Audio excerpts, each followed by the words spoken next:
Hey, what's up? This is my boy SherPrime. How's it going, everyone? Alright, now, obviously, because his name is SherPrime, he's obviously a Transformers fan, just like myself. Now, here's my question. Who is your favorite Transformer character of all time?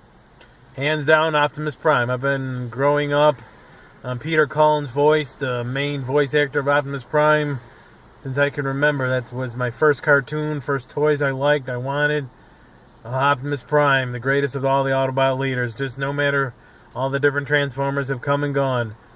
I've always been an Optimus Prime fan. Every time there's a good Optimus Prime, I buy him. He's my all-time favorite. Second one would be Galvatron. To me, the best version of Megatron. That way he didn't need Starscream to shoot him. He could just blast people and take care of business by himself. Optimus Prime, followed by Galvatron. Okay, now, because Optimus Prime is your favorite, what characteristic do you see in Optimus Prime that gel with you the most? That you always see yourself, like, either inspired to be or has motivate or have an impact on your life? He's the type of guy, no matter what the situation is, he had the answer even if he didn't have the answer. He would take care of business no matter what. He was always there for his guys, his girls, his Transformers, his friends, his family. He was always there for him. He would do whatever it takes for him. He would sacrifice himself like he did in the original movie, the best movie, Transformers the movie.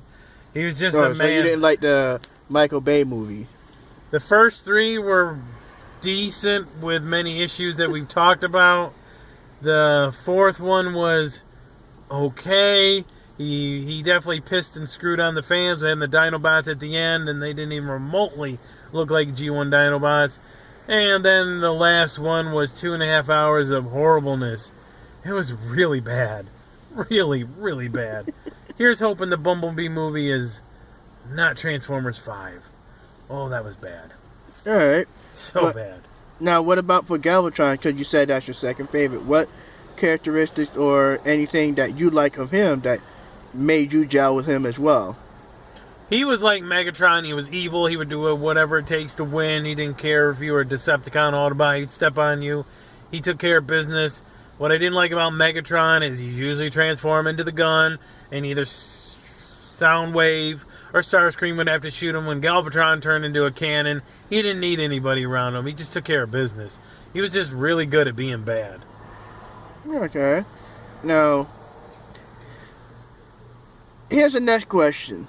Do you think now, or do you believe, as Transformers, different storyline, different arcs, and different characteristics, and all that other stuff, do you think, in terms of cartoon viewing or comic book viewing, if you like to read comic books, do you think they should still continue using Optimus Prime or Megatron, or do you think it's time for them to create new characters to sort of help grow the Transformer world?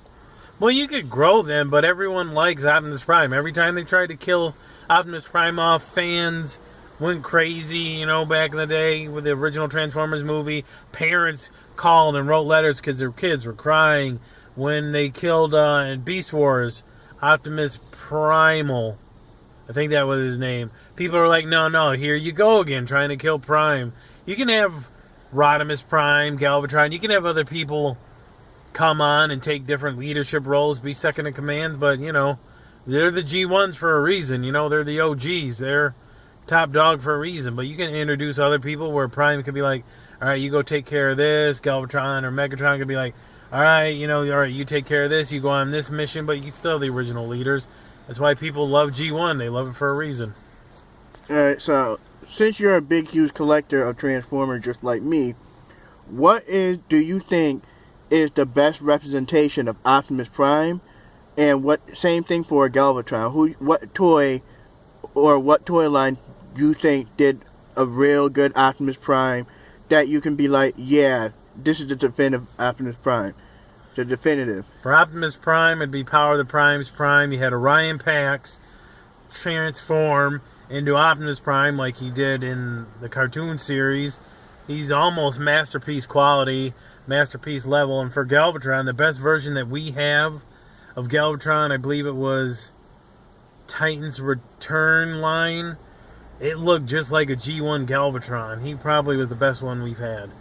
from Combiner Wars to the present, including some generations, Transformers, because of Michael Bay movies and all the money Hasbro's made, have put out some of the best Transformers that we've had. We can thank Michael Bay for that. We can, dig on him and crap on him for the movies and all the things he did wrong, but because of him and all the money he put into Hasbro, they put out some of the best toy lines. If we only could get a great cartoon series, we went from anime to Prime, and now we've gone down to crappy ones like Robots in Disguise. Hey, which version of Robots in Disguise? The one that just came out a couple years ago. And then you mean the cartoony, kid-friendly one? Okay, where Grimlock's green and he was a Decepticon, that abomination. And this one, Transformers Cyberverse. No, I don't think Grimlock was just a Decepticon. He was. The debut episode, he was a Decepticon, but then he went Autobot. Oh, and he was green. I didn't know. I didn't watch it. And this version, I'll watch a couple episodes, but something tells me it's going to be dumb like Robots in Disguise. I hope not. Just have something that's in between Transformers Animated and Transformers Prime, where kids could like it, and us fans of G1 could like it. Come on. You have really good toy lines, let's have really good cartoons, and let's have really good movies. It's a good way to kill a franchise, putting out another Transformers 6. I wanted to like it, but it was 2.5 hours of like, what the hell are they doing? It was Michael Bay being like, I just want money. I don't care. Yeah, pretty much it. I mean, you obviously know where I stopped at. The first 3 were decent, and after they could have stopped at the first 3 and did a reboot, but Michael Bay was like, oh, I like making money, and Hasbro's like, yeah, make us some more money. Yeah. Here's hoping Bumblebee, there's a lot of buzz around it, he's a Beetle again, Optimus Prime is in a G1 type form. The only thing is John Cena's in the movie. Oh man, I can't stand John Cena. For those of you that don't know... Oh, I can't stand John Cena. Yeah, SherPrime has a huge love. In the beginning, he didn't really care much for him until they forced him down our throat, but SherPrime has a legit dislike of John Cena. Like, it's not... to me, it's kind of comical, but it's downright to the point where it's like, if he sees any other wrestler that even remotely hints or remind him of a John Cena, it triggers him. Like, for example... Gets me mad. For example, Okada. He likes Okada. Great talent, really good wrestler. Unlike John Cena, this guy can go. But Okada is the John Cena of New Japan Wrestling. They choke him down people's throats. There's a lot of people, like Kenny Omega, before he won the championship, should have had the belt. Naito should have had a long run. Tanahashi could have had another long run, but he is their golden boy. He can go. He has excellent matches, but oh my gosh, you have a championship for almost 1,000 days, and somehow you're getting your butt kicked in a match. Oh, the Rainmaker wins. It just gets so annoying. It took Kenny Omega 4 times to finally become the heavyweight champion. He's a Canadian wrestler who's a dual citizen in Japan, can speak Japanese fluently.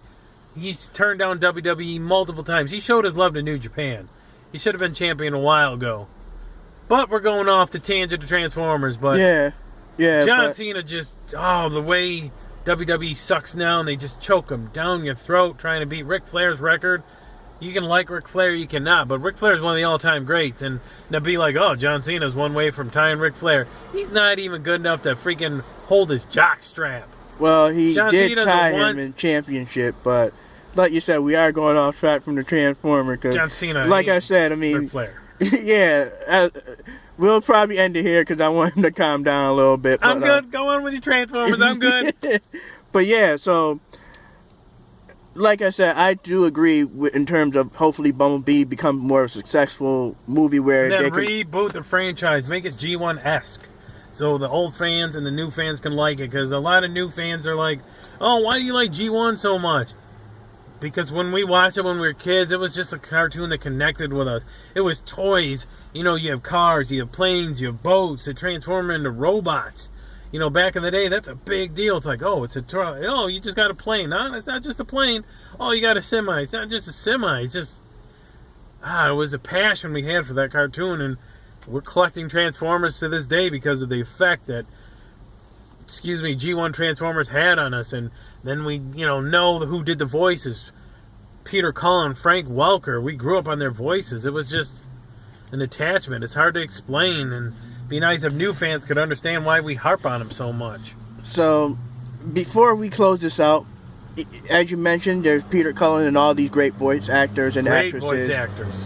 Who do you think obviously they're up there in age. Do you think there's anybody that should take up the mantle after them, or do you feel like there's nobody, once they're done, it's done? I would like someone, I'm sure there's some actor out there who could sound similar to Peter Cullen, because that's a voice style people resonate with. Optimus Prime, Megatron's gone through so many different variations that you probably could get away with someone that speaks similar or different. But for Optimus Prime, even actors that weren't Peter Cullen try to sound like Peter Cullen, so that's something I would hope he could go in. Peter Cullen's, I think, in his late 60s, early 70s. Frank Welker's, I think, at about the same age. So, unfortunately, their time's coming, and it'll be a sad day. Just like for Marvel fans, when Stan Lee passes away, it's going to be a sad day because they've done so many great things. You grew up on their movies or comics or voices. It's a part of you. It gets you through the good times and the bad times. All right. Well, thank you. And anything left to say to anybody watching before we close out? If you haven't watched G1, give it a shot. Another great Transformers series is animated. Transformers Animated, Transformers Prime, Season 2, Season 3 of Beast Wars. You have Energon, Armada, Cybertron. And I'm going to give the new ones, I think it's Cyberverse, a shot. But for anyone that just jump on Transformers, jump on Voltron. Just some great cartoons from the 80s that they're bringing back. Well, they brought back Voltron. Hopefully Hasbro can do to Transformers what Netflix did to Voltron. All right. It's quality entertainment for kids and adults. All right, then. Thanks for your time and everything. Cool. You're doing real good. You're smashing right now. God bless. Peace out, folks. Look forward to doing it again real soon. Later.